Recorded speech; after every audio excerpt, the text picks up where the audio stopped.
नमस्कार। मैं सुभाष शर्मा यूट्यूब के एक और अंक में उत्तराखंड के ताज़ा राजनीतिक हालचाल लेकर आपके बीच में एक बार फिर से उपस्थित हुआ हूं। आपने मेरे पिछले वीडियो को जो अभूतपूर्व समर्थन दिया है, जिसमें मैंने उत्तराखंड के प्रमुख राजनीतिक समूह जो हमारे उत्तराखंड के रावत लोग हैं उनके विषय में पूरी शोध करके, पूरी रिसर्च करके जो आपको बताया, उसको आपने बहुत पसंद किया। उसके लिए आपका हृदय से आभार। आज बात करूंगा अब तक के 4 साल के उत्तराखंड के राजनीतिक इतिहास पर। एक शायर ने कभी कहा था, आज की सिचुएशन पर मुझे वो याद आ गया। वो था कि जो बेचा करते थे दवाए दर्द, सुना है वो दुकान बढ़ा गए। कुछ ऐसा ही हो रहा है। ये जो महानुभाव आपको दिख रहे हैं ना पीछे सारे, इनका दावा था कि ये हर दर्द की, हर मर्ज की दवा इनके पास है।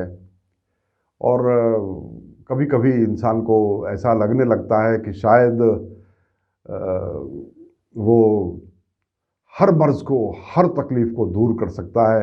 और इसमें वो इसी उधेड़-बुन में वो कब जनता से, लोगों से, मित्रों से अपना व्यवहार बदल लेते हैं, ये उन्हें पता भी नहीं लगता।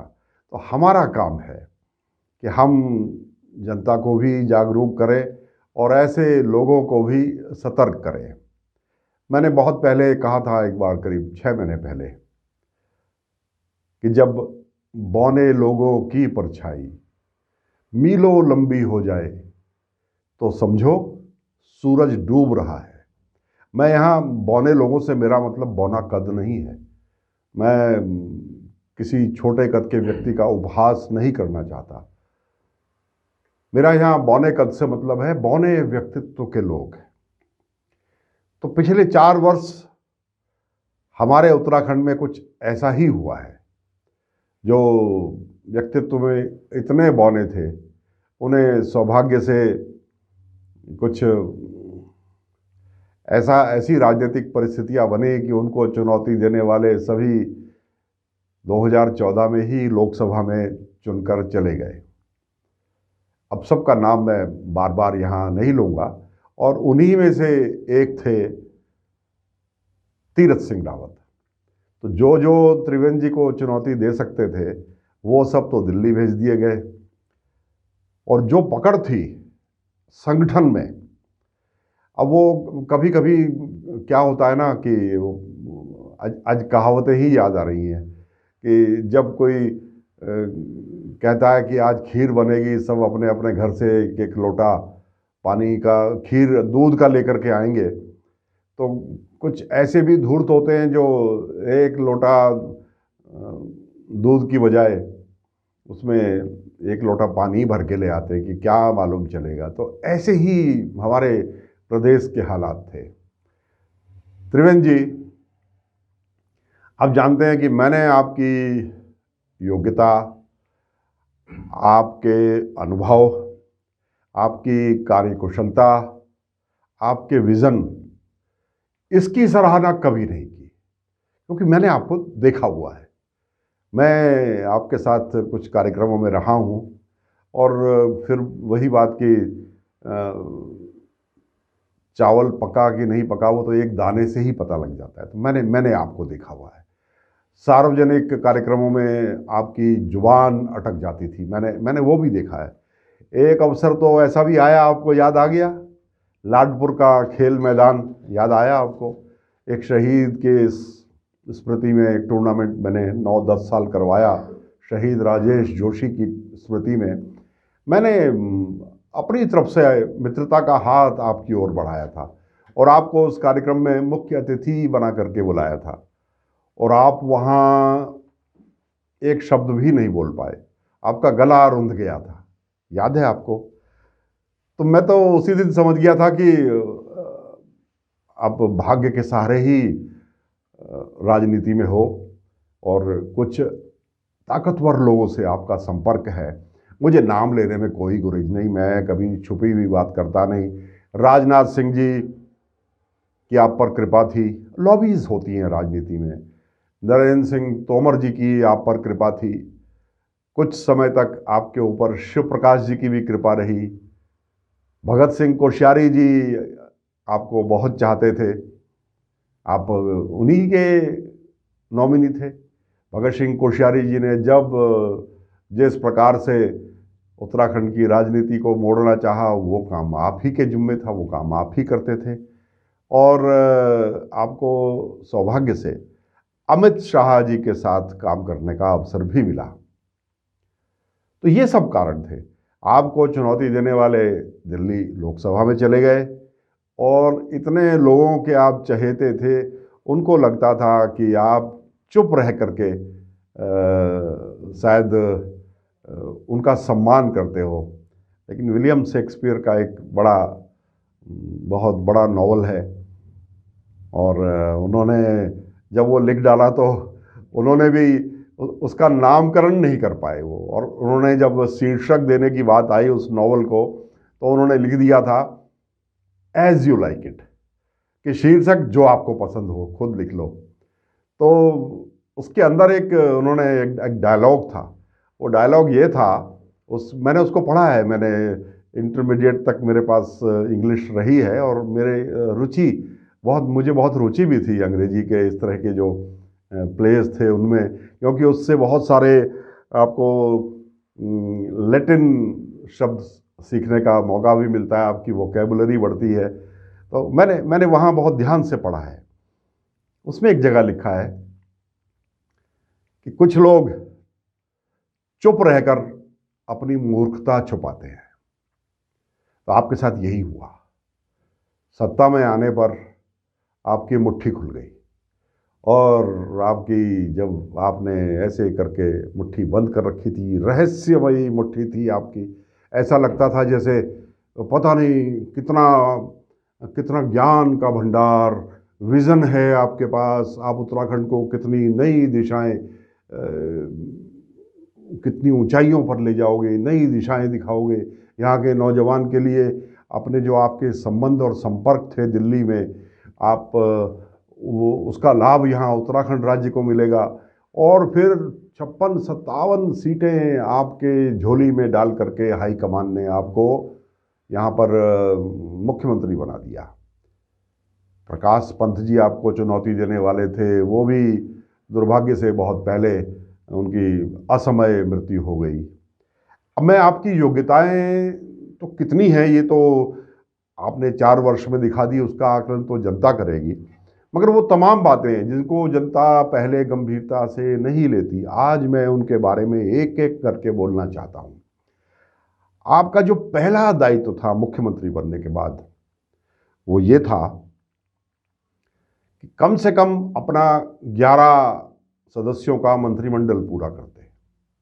आपसे नहीं हुआ, आपसे अपना मंत्रिमंडल पूरा नहीं हुआ।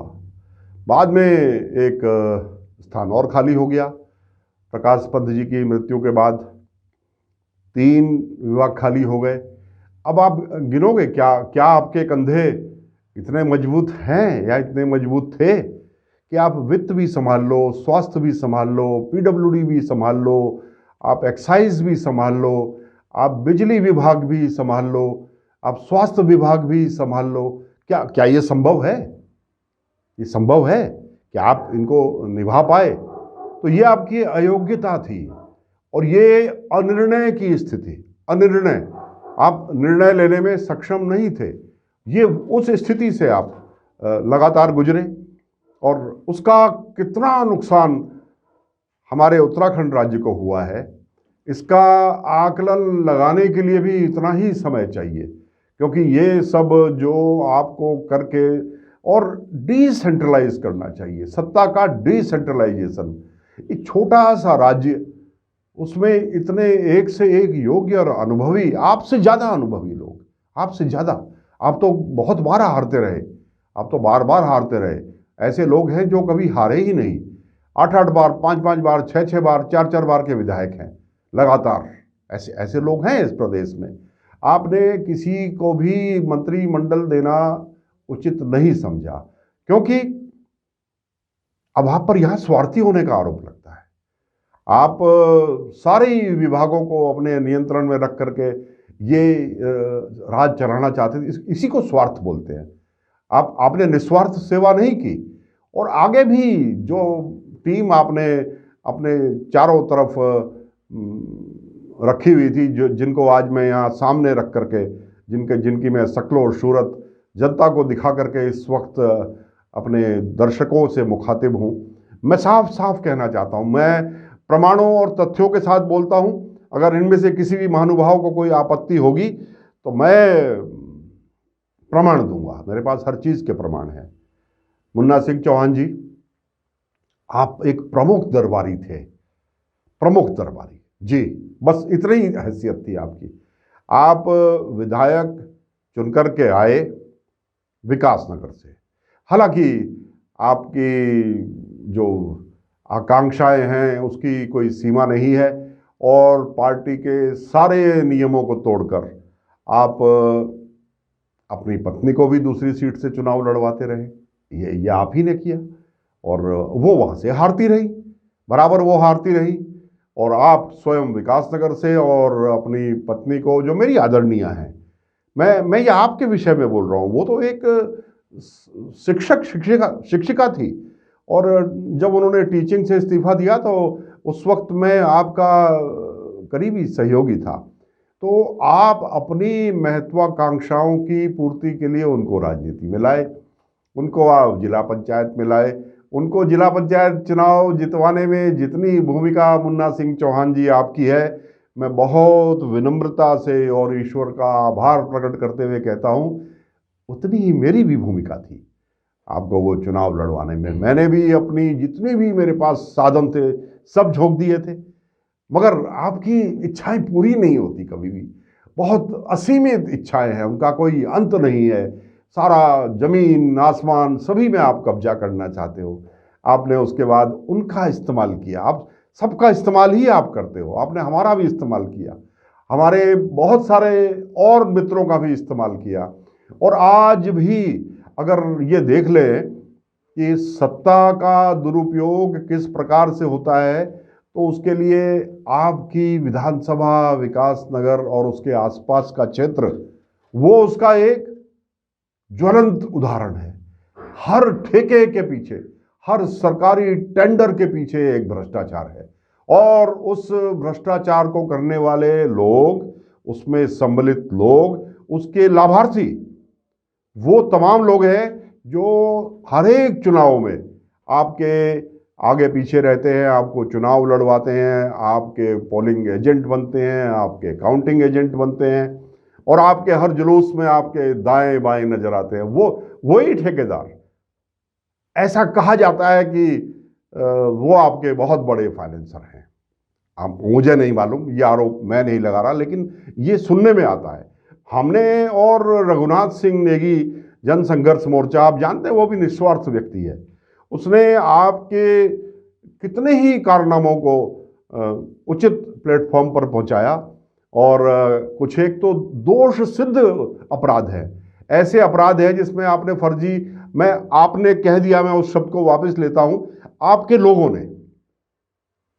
लोगों ने फर्जी अखबारी छपवा दिए सिर्फ टेंडर लेने के लिए। यानी इस कदर। और आज जहां कहीं खनन हो रहा है, जहां कहीं क्रशर लगा हुआ है, क्रशर की अनुमति न जाने कौन सी जगह की है, उसके बगल में पोस्टमार्टम हाउस है, वहां उसके बगल में एक स्कूल है, वहां कहीं भी आपने सारे मानकों को ताक पर रखकर आपके विधानसभा क्षेत्र में इस प्रकार के वो काम हो रहे हैं जिनके पास ना तो प्रदूषण नियंत्रण की परमिशन है, अगर है भी तो किसी दूसरे स्थान की है, वो लगे हुए कहीं और है। और इस सारे भ्रष्टाचार के ऊपर इनको उजागर ना होने देने की जो जिम्मेदारी है वो आपने ले रखी है, क्योंकि हम भ्रष्टाचार ढूंढ ढूंढ करके लाते हैं।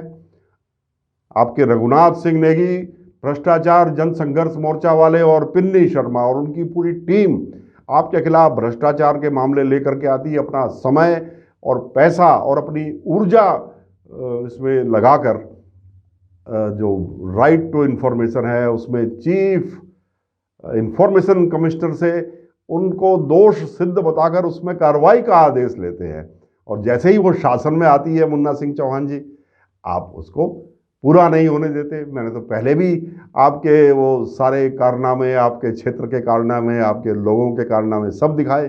एक टेंडर को कैसे अलग अलग भागों में बांटकर आप एक्सीएन को आदेश दे देते हो, एग्जीक्यूटिव इंजीनियर को।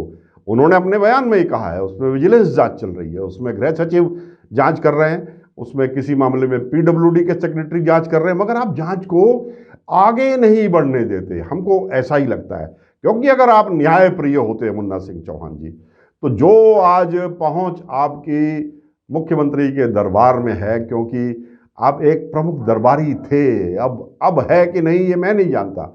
अभी नए वाले मुख्यमंत्री तीरथ जी एक निहायत शरीफ व्यक्ति हैं, लेकिन मैंने उस दिन भी कहा था कि जो व्यक्ति बहुत शरीफ होता है, जो व्यक्ति एक दूसरे के छोटे बड़े रिश्तों का, छोटी बड़ी उम्र का लिहाज करता है, वो वही व्यक्ति कर सकता है जो मन से बहुत मजबूत हो। अभी तक जो उन्होंने अपना जिस प्रकार का 2 दिन 3 दिन में अपना कार्य दिखाया है, उसमें तो ऐसा ही लगता है कि वो संभवतः बहुत अंदर से दृढ़ होकर के आए हैं। और ये भी सूचना है मुन्ना सिंह चौहान जी, समझ लीजिए कि हाई कमान ने, भारतीय जनता पार्टी के हाई कमान ने आप सभी दरबारियों के खिलाफ, आप जैसे अन्य लोगों के खिलाफ भी नए नेतृत्व को आगाह किया है, और ये कहा है कि इनसे बच के चलिएगा, इनसे बच के जरा देख लीजिएगा उस सूची में कहीं आपका नाम भी तो नहीं है। पर ऐसी चर्चा है कि ये कहा गया है कि आप भी मुख्यमंत्री को पथभ्रष्ट करने वाले लोगों में से एक हो। ये जो अन्य लोग हैं ना साथ में, धीरेन्द्र पवार जी, आप अगुवाई कर रहे थे, आप मुख्यमंत्री के ओएसडी हैं, और आपने उनका ओएसडी रहते हुए, मुख्यमंत्री के ओएसडी रहते हुए ये भी चर्चा आई कि रुद्रप्रयाग की जिलाधिकारी के साथ आपका व्यवहार अच्छा नहीं था, और उसी के चलते आपके और उनके बीच में कुछ खींचतान हुई, ऐसा कहा जाता है, ऐसी चर्चाएं हैं। और जब ये चर्चाएं पब्लिक डोमेन में आई तो आपने उसका खंडन भी नहीं किया, और उसी के चलते उस मेरिटोरियस ब्यूरोक्रेट को, एक महिला को वहाँ से बिल्कुल बिना किसी उनका समय वहाँ पूरा हुए, बिना कोई कार्यकाल पूरा हुए, उनको वहाँ से हटा दिया गया। तब से हमारी भी आँख खुली कि ये एक दखल है, और जो उन्होंने उनकी जिस चीज़ की वो जांच कर रही थी वो अपने आप में एक दिलचस्प विषय है। मैं उसमें बहुत जल्दी रुद्रप्रयाग जनपद में जो खनन का पैसा है वो उस अनुपात में क्यों जमा नहीं हो रहा जिस अनुपात में वहाँ पर विकास कार्य चल रहे हैं, इस विषय की वो जांच कर रही थी। इस पर एक पूरा एक अंक मैं बाद में बनाऊंगा। आपने पिछले दिनों जो एक नाजायज हमारे ऊपर एक शुल्क लगा दिया गया इस टोल बैरियर के ऊपर, जो लच्छीवाला का टोल बैरियर है, तो आपने कहा तो ये कि 20 किलोमीटर का जो क्षेत्र है वहाँ से 20 किलोमीटर की हवाई दूरी की जो परिधि है उस परिधि के लोगों को टैक्स मुक्त किया जाएगा। और जो आदेश निकला उसमें आपने चुन चुन के सिर्फ डोईवाला विधानसभा क्षेत्र के लोगों का ही आपने उसमें नाम दिया। क्यों? क्योंकि आपको कहीं ना कहीं आपके मन में ये बात रहती है कि उमेश शर्मा काऊ, रायपुर का क्षेत्र, उन्हें कोई लाभ न मिल जाए ताकि जनता उनके खिलाफ हो। विनोद चमोली, उनके क्षेत्र के लोगों को कोई लाभ ना मिल जाए। उसके पीछे आपके निहित स्वार्थ और बड़े कड़वे उद्देश्य हैं। आप भी इनके दरबारी थे। संजय गुप्ता जी, जब भी कभी आपके पास कोई व्यक्ति किसी काम के लिए आया और आपको लगा कि ये व्यक्ति कोई उद्योगपति हो सकता है, इस व्यक्ति से कुछ वसूली हो सकती है, वो वसूली आपने कैमरे में की और आपने अधिकारियों पे मुख्यमंत्री के भाई के साथ बैठ करके अधिकारियों पे नाजायज रौब गांठने की कोशिश की, अधिकारियों को आपने नीचा दिखाने की कोशिश की, ये दिखाने के लिए कि यहाँ जो हम चाहते हैं वो होता है। और आप भी एक व्यक्ति हैं जिसकी वजह से मुख्यमंत्री के खिलाफ जो उत्तराखंड की आवाज़ थी वो हाई कमांड तक पहुंची। आपके साथ और बहुत बड़ी एक टीम है, ठेकेदारों की, व्यवसायियों की, जमीन के कारोबारियों की। ये रमेश भट्ट जी भी आपके साथी हैं। आज ही मैं सुबह देख रहा था, उस पर मैं नहीं बोलूँगा, उस पर उमेश शर्मा बोलेंगे। उमेश शर्मा जी ने एक ज़मीन की रजिस्ट्री की कॉपी डाली है उसकी, जिसमें आपकी और रमेश भट्ट जी और धीरेन्द्र पवार जी, आप दोनों की इकट्ठे फोटो है। आपने वो ज़मीन संयुक्त रूप से कहीं खरीदी, ऐसी पता नहीं कितनी संपत्तियाँ। तो आप तो इस वक्त धन संपत्ति यही सब इकट्ठा करने में इस कार्यकाल में लगे रहे, और वहाँ पर सरकारी खर्चे से, यानी खरीदने से पहले आपने सस्ते भाव खरीद ली, फिर वहाँ सरकारी खर्चे से पुल बनवा दिए, सड़कें बनवा दी, बिजली पहुँचा दी। ऐसा ही सूर्यधार की झील के आसपास कहा जाता है। संजय गुप्ता जी, आपकी मुख्यमंत्री के परिवार के लोगों के साथ में या किस किस के साथ में कितनी ज़मीनें हैं, ये सब सामने आने वाला है। आप भी इस पूरी कवायद में आप भी जिम्मेदार हो, उतने ही जिम्मेदार हो। तो ये मुख्यमंत्री जी, पूर्व मुख्यमंत्री जी त्रिवेंद्र सिंह रावत जी, ये आपके कारनामे हैं। इसलिए ही मैंने कहा कि आपका जो दावा था कि आपके पास हर मर्ज की दवा होती है, अब हमने सुना है आपने वो दुकान बढ़ा दी। मैं अपने प्रदेश के नए मुख्यमंत्री तीरथ सिंह रावत जी, आपसे ये आग्रह करना चाहता हूँ कि बहुत सारी चीज़ें हमारे पास पहले से मौजूद हैं, जो हमने पहले भी इसमें अपने YouTube चैनल में और अन्य सोशल प्लेटफॉर्म्स पर डाल रखी हैं। उनकी एक एक प्रति आपको दोबारा दूंगा, क्योंकि अब एक उम्मीद जगी है कि आपसे न्याय मिलेगा। इससे पहले तो स्थिति ऐसी थी कि लोग हमको कहते थे कि सुभाष जी, ये आपको जेल भेज देगा, आप इतने मुद्दे क्यों उठा रहे हो।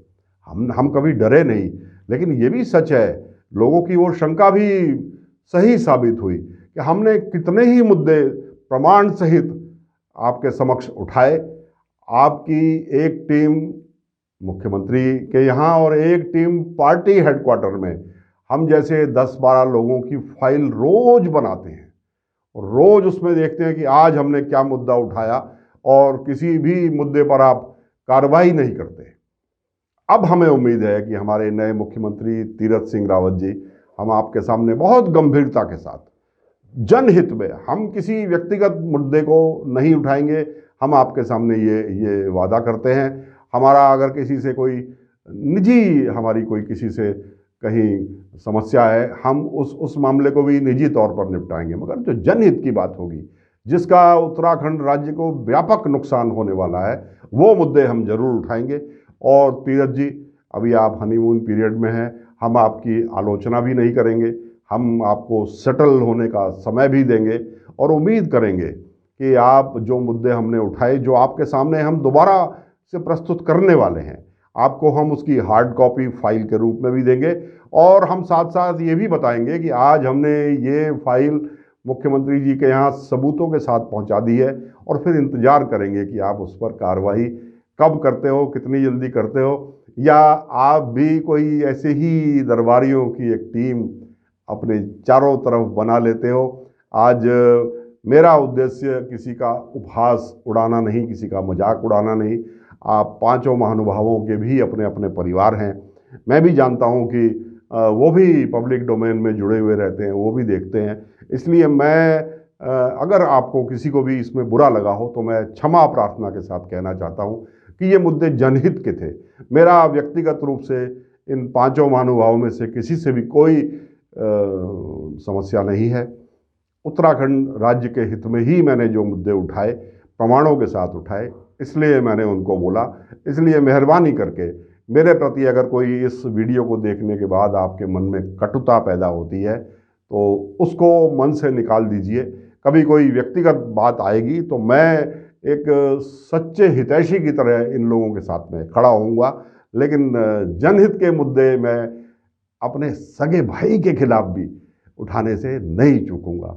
हिमालय दर्पण उत्तराखंड का एक और संकल्प कि मुख्यमंत्री तो अपने जीरो टॉलरेंस के वादे और दावे पर खरे नहीं उतर पाए, मगर हिमालय दर्पण जीरो से ना निगेटिव की तरफ जाने देगा, ना जीरो से प्लस की तरफ जाने देगा। भ्रष्टाचार पर हमारी नीति भी जीरो टॉलरेंस की ही है। इसलिए आज अपनी बात को मैं आप सबका इतनी देर तक फिर से मेरे साथ जुड़े रहने के लिए बहुत बहुत आभार प्रकट करता हूँ। नमस्कार।